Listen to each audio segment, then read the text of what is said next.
Half boil சாப்பிட்டு ஒரு understanding வந்திருக்கு அப்படின்னு எங்கேயாவது கேள்விப்பட்டிருக்கீங்களா? S plus s. அப்படி ஒரு அண்டர்ஸ்டாண்டிங் ஆஃப் பாயில் கதை தான் இப்போ நான் சொல்ல போறேன். ஒரு நிமிஷத்துல. எஸ். அதாவது ஒரு அப்பா, ஒரு பையன். அவர் வந்து பையனை ரொம்ப ஸ்ட்ரிக்ட்டா வளர்க்குறாரு. அதாவது ஸ்கூல் படிக்கும்போது சரி, காலேஜ் போனாலும் சரி, ரொம்ப ஸ்ட்ரிக்ட்டா வளர்க்குறாரு. காலேஜ் சுத்தி இருக்க பசங்க பாரு எவ்வளோ ஜாலியா இருக்கான் அப்பாவோடன்னு சொல்லி இவன் ரொம்ப கோவப்படுறான். இன்னைக்கு நான் வந்து பிரச்சனை பண்ண போறேன்டா அப்படின்னு சொல்லி வாழ்க்கையில ஃபர்ஸ்ட் டைம் இப்போ ஆல்கஹால் எடுக்கிறான். எடுத்துட்டு நீ போய் பிரச்சனை பண்றான் அந்த ஆள்கிட்ட அப்படின்ட்டு சும்மா நைங்கிறானே அப்படின்ட்டு ஆல்கஹால் எடுத்துட்டு வீட்டுக்கு போறான். பண்ணிட வேண்டியதான் அப்படின்ட்டு நேரா பிரச்சனை பண்ணலான்னு போறான். அவங்க அப்பா பார்த்த உடனே கொஞ்சம் பயம் வந்துருச்சு. நேரா ரைட் கட் பண்ணி ஒரு ரூமுக்கு போயிடுறான். அவங்க அப்பா பார்க்குறாரு. உள்ள போய் உட்காந்துருக்கான். அப்படியே படுத்துருவோம் அப்படின்ட்டு 5 நிமிஷம் கழிச்சு அவங்க அப்பா கதவை தட்டுறாரு. கதவை திறக்கிறான். திறந்து அவனுக்கு ஒரே ஷாக். என்னன்னு பார்த்தா அவங்க அப்பா கையில ஒரு ஆஃப் பாயில் வச்சிருக்காரு.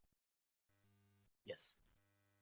அதை பார்த்த உடனே அவன் அப்படியே அந்த ஆஃப் பாயில வாங்கிட்டு கதவை போட்டு சாப்பிட்டு உட்காந்து அழுவ ஆரம்பிச்சான்.